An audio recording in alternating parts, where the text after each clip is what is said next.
sure. Why did I do that to me? 5, 4, 3, 2, 1. No. Right on the hairy edge. 5, 4, 3, 2, 1. Uncle Ron stuff. Today's episode is part 3, having to do with what I call network. And what I've already covered is what MAC addresses are about and why you need to know about them and their importance. In episode 2, I went inside my separate router that I have for my system. In episode 1, I showed you that I had a Cox modem, and it was connected to a D-Link router. In this episode, I'm going to go into the Cox modem. And just like other devices, you can go into it and make changes in settings and so on. And some interesting things you can see, and they're actually about signal strength on the channels that are coming in from the Cox cable, from the television channels, if you want to think about it that way. But anyway, today's episode is about a Cox modem, and I'm going to log into it, and I'll show you around. Now, one of the issues that I want to bring up right away is that, let's see if I can just go down a little bit. One of the issues that I want to bring up right away is if most people probably will just get a Cox modem and its default setups may be sufficient for you. It will already probably have 2 Wi-Fi channels turned on, and you just connect, maybe you just don't even connect Ethernet from the back of it to your computer. But you should do that if you have a computer sitting right near your Cox modem. That's how you should connect to the Cox modem. Get yourself an Ethernet cable, connect one into the back of the Cox modem and the other into the Ethernet port on your computer. And then if you go and find the settings called network settings and click on it, you'll probably see that you have an Ethernet port there. It may be enabled, it may be disabled, but if you enable it, then it should be able to attach automatically to Cox via Ethernet, which is at least 1 gigabit per second speed, as opposed to just doing a wireless connection. The computer setting near a modem, if you have it someplace near a modem, connect it using Ethernet cable. Do not use the Wi-Fi connection. Gets you a much better, stable, faster connection. Okay. So in my case, I have the Cox modem sitting there. I have a cable coming out of it that connects to my router. When I go into the Cox modem, the first thing I did, because I'm using my own router with Wi-Fi built into it, is I set that Cox modem into bridge mode. Now what that does, it turns off all of the routing functions that are built into the Cox modem, as well as it turns off those Wi-Fi transceivers, and they're a transceiver because they have to send and receive, that are built into the Cox modem. One of the reasons that I did my own router is that I don't care what Cox says about being a whole house Wi-Fi coverage. It isn't going to do it in a big house. If you have one floor, you might get away with it just fine, especially if your modem is located in the center of the house. That's not usually the case, but it could be. It could be that you're sitting right by your TV set. That's where the modem is, and that's in the center of the house, and that'll work just fine. But the antennas inside of that little Cox modem, you don't see any antennas sticking out of it. And Wi-Fi is radio, transmission of a radio signal, and whatever device it talks to sends a radio signal back. So not only do you have to send a strong signal, you have to get a strong signal back. And some devices like laptops, you don't see any antennas sticking out of a laptop, typically don't. They're little teeny short antennas like this. And there's my green catcher. you did catch that I'm setting out in the middle of one of the rings of Saturn plus 4. Okay. Anyway, that's one of the reasons I wanted to get a better Wi-Fi signal throughout my house. And even in my case, where I have external Wi-Fi with lots of antennas, if you saw episode 1, you saw that, I still can't completely cover my entire house. I have upstairs and I have a basement, especially in the basement. Wi-Fi does not like to go from here down. It might go up, but it don't like to go down. It don't work that way. So I had to use what's called access points, and I put one access point, or a hotspot, if you will, in the lower level, and I put one hotspot in the upper level. And that took care of my problem. But I have an Ethernet cable coming out of my router, going to the lower level and going to the upper level where those hotspots are connected into that Ethernet cable, and then they supply the Wi-Fi signal that anybody on those 2 floors can tap into. And that's the way I get whole house coverage of Wi-Fi. A single router, a single Cox modem is not going to take care of a big house. It just isn't. If you're all on one floor, you got it. Otherwise, okay, so now I'm going to stop here and I'm going to switch over and I'm going to log into my Cox modem, and I'm going to show you some of the things that are in there that you can adjust and set, and some of the things you might want to turn off. Now, I started it and then I got distracted. Because I'm using my own modem, I set the Cox modem internet portion. Cox also supplies me a telephone, and it also supplies me cable TV. But there is an option where you can turn off the routing portion of the Cox modem.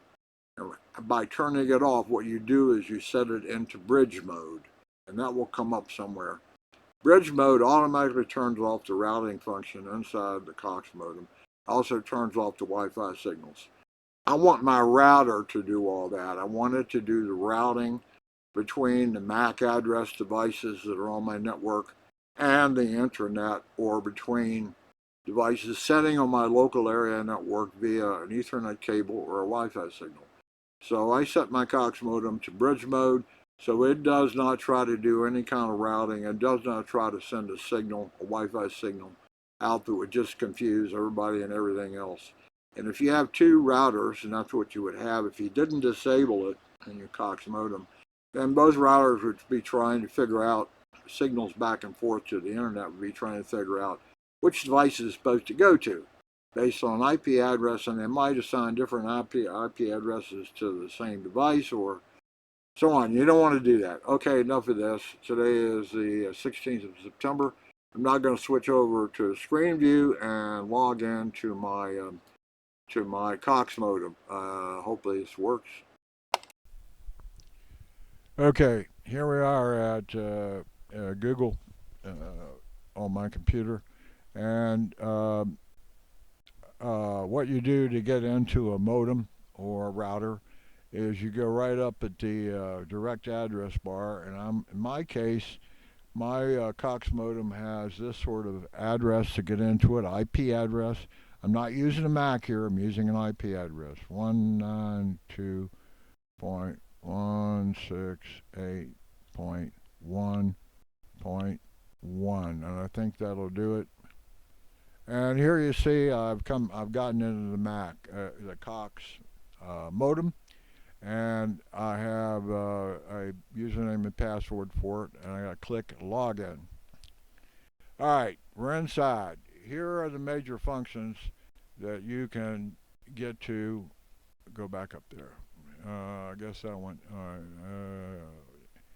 Anyway, the gateway. Here's the first thing it says, and you can see that I have the Wi-Fi is turned off. Connected devices. There are no connected devices in that sense, and one of the things I note is that bridge mode is enabled. The routing functions and the Wi-Fi functions of my Cox panorama, I guess that's what it's called, modem, have been turned off. Okay.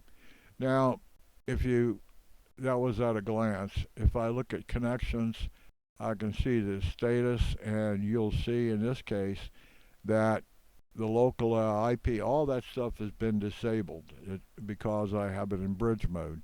The Wi-Fi, if I look here, none of that is turned on. You see that? And down here, hardware, system hardware. This shows, actually, it's interesting here. It shows that you have a processor in it. You have 1 gigabyte of total DRAM, of which you've used almost all of it. Available is 146 megabytes. Flash memory, use some flash memory. Let's see. Anyway, it's interesting. It has a battery connect here, and you'll see it's 0. The particular Cox modem, the panorama I have, does not have a battery in it. Now, the previous Cox modem I had did. And this one, they've decided to cheapen up. So if you lose power, you lose Cox. You lose internet. It doesn't stay alive. And I don't, all this stuff is left over from some version that had a battery in it. I don't think any of these, see, none of these work do anything. The local area network, there are, let's see, somewhere, there are 4 ports, Ethernet on the back. And I think it explains it somewhere here. I'll show you in a second. But there are 4 Ethernet ports on the back. I'm using one. And it shows here that I have a connection speed. And this is the port I'm using from the modem to my router. Ethernet port 2 is inactive. Here is Ethernet port 3, which is inactive. And here's Ethernet 4 port, which is inactive. Now, somewhere, and I just learned it, and it's really dumb, that one of those ports is a 2.5 gigabit port. Now, I don't know why I can't see it right now. There's something here somewhere that showed me, not that, and devices. It showed me that there are there are 4 ports on the back, connections, the Cox network. No, where was it? Well, right there on the LAN network. Auto, and is it going to show me that? No. Somewhere, where did I find it? It was here somewhere, system hardware. That there are 4 ports on the back, and one of them is a 2.5 gigabyte port. And I didn't know that. I'm sure I won't get 2.5 gigabit download speed, but nope. Anyway, I'm just hopping around, as you can see right here. And this does show internet. What else we got at a glance? Now, if you don't use it in the bridge mode, you'll have the ability to change, like Wi-Fi here. I think, why isn't it going over there now? I can't get it. There it came. It's slow in responding. This shows the private Wi-Fi address, the device names, MAC address. This is Wi-Fi. It's probably in the hardware section, isn't it? System hardware. Nope. And the LAN. That was I think it says it right here. This tells you the gateway has 3 gigabit Ethernet ports and one 2.5 M gig Ethernet port. Now, I've never tried to use that, and if you see here, 1, 2, 3, and 4, and they're all inactive, and it's not obvious to me which one is the faster speed port. Be interesting to try that. I haven't done it. And again, the wireless are all inactive. Here's There's the regular slow speed. Here's a higher speed. There's two wireless connections. There is a MAC addresses, but they're not turned on. Uh, if you had it not in the bridge mode, you would have access to these things. I'm not sure what else to show you. The main thing was at a glance that I have Ethernet connection to my router. I don't have any Wi-Fi out of this box itself. And this guy, and I've forgotten what it is about, but firewall security level is none. None built into the Cox modem that I'm using. I'm using it in my router. So again, status shows doesn't show that there's any sort of networks. Here's one down here. That's the wide area network.